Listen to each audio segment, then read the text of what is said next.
Bonjour, nous sommes la Remember Family. Aujourd'hui, nous allons parler de toutes ces séries de super-héros japonais, la XOR, Bioman et compagnie. Let's go!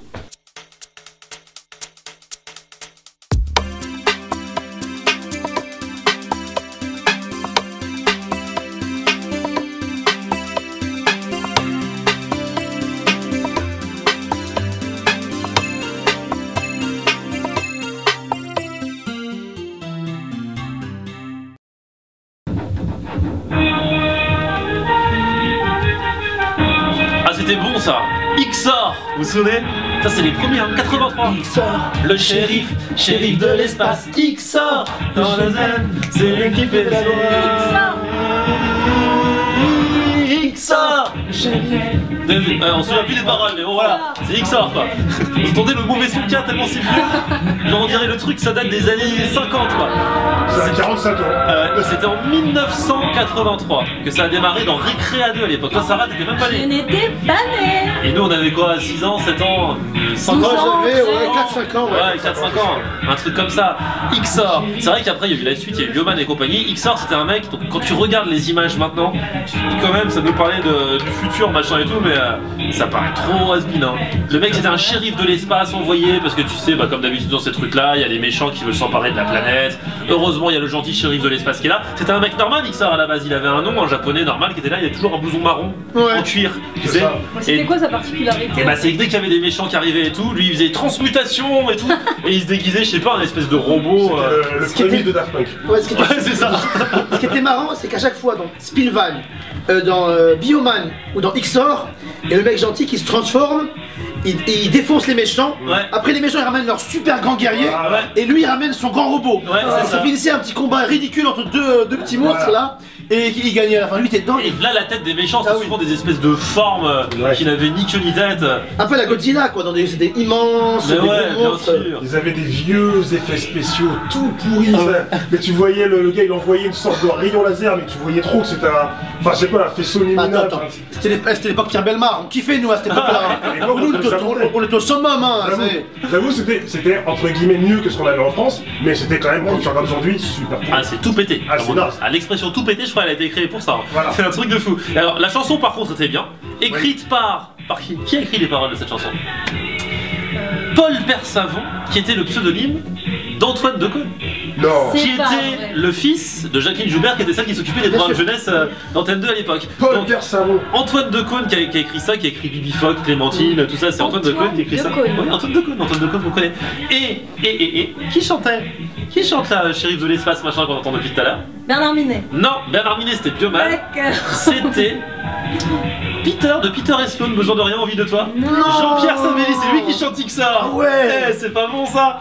Alors par contre oui, Bernard Minet lui chantait Bioman qui était un peu la suite logique de tout ça. Vas-y, envoie. Bioman. C'est un autre générique quand même. Ah ouais. Le plus valeureux des héros, Bioman, défenseur de la terre. Comme ça. Et ça c'est bon. Et donc, en fait, ces séries japonaises, elles s'appellent des Sentai. C'est les héros enfin les séries de super-héros japonais qui se transforment. Donc là, en fait, Bioman, c'était quoi l'histoire? Je sais même pas, je me souviens même pas l'histoire. C'était 5 jeunes normaux et ils se transformaient en machin, des forces jaunes, forces roses, Pareil. Il y a un méchant qui arrivait. Voilà, au début il y avait des. Le trop début il était tout seul, Non, il avait c'est- que la force rouge. C'est Bioman qui est arrivé sur Terre et il a embauché, je vous jure que c'est vrai, j'ai mes sources. Je le connais personnellement le Bioman. Et il est arrivé sur Terre et il a pris 5 personnes lambda Quatre. des petits jeunes. à qui il a Il les a donné formés. ces molécules de robots bizarres, quoi. Il leur a lancé ces microparticules et ils sont devenus ce qu'ils sont devenus et c'est eux qui l'envoyaient au front en fait. Ah ouais, d'accord. Entre guillemets. Il fout rien, c'est pour Et il y ça. a- et il y a un poissard qui est devenu Force Rose, mesquine. Voilà, t'as Force dit. Rose. Il paraît que dans un épisode, j'ai pas vu, il y en a un, il y a une des 5 forces Qui meurt, mort, Ouais. force jaune. Force jaune est mort. Ah oui. Je me souvenais j'ai pas de ça. pleuré, moi. Ah, bah non plus. J'ai pleuré, voilà. Là c'est Bernard Minet. Là c'est Ouais, Bernard non, Minet. oui. Et Bernard Minet, après il avait fait, il bouffait du Bioman à tout va quoi, tellement ça cartonnait. Il avait fait une chanson genre un peu le We Are the World façon Bioman et ça s'appelait Dis-moi Bioman. Tu l'as ça? Écoute la musique déjà. Le truc démarre, tu te dis, mais on peut Et là- inviter une personne à faire un slow également. Et là il y avait une petite fille, elle posait des questions à Bioman sur la vie, sur la terre, sur le monde. Mais Pourquoi est-ce qu'il y a la guerre? Genre, dis-moi, Bioman. Mais oui, écoute. C'est vrai. Oh, j'adorais cette chanson. Parler de la Dis-moi Bioman, dis-moi. Et lui il répondait. Il a répondu, parce que la petite pose des questions à Bioman, mais Bioman a la réponse. Parce que petite fille, la terre est trop jolie. Parce que petite fille, il y a la jalousie de tous les méchants qui voudraient empêcher le ciel d'être bleu, les oiseaux de chanter. Cette chanson. Bioman il était là déguisé avec son déguisement déjà. Quand Bernard Minet il chantait Bioman, il avait un déguisement qui ne ressemblait pas du tout à celui de Bioman dans la série. On avait l'impression qu'il avait acheté, tu sais, dans les magasins de déguisement dans Paris pour les fêtes d'enfants. En plus il avait la taille d'un enfant. Ouais, c'est clair. Donc voilà, il n'y avait aucun souci. Et là aujourd'hui, bon récemment, ce que les enfants ont aimé, c'était un dérivé, c'était les Power Rangers. Ah oui, c'est vrai. Qui était beaucoup moins bien à mon avis, mais bon, moi je suis un peu un ancien. Ah, on est des vieux. bien, nous. quoi.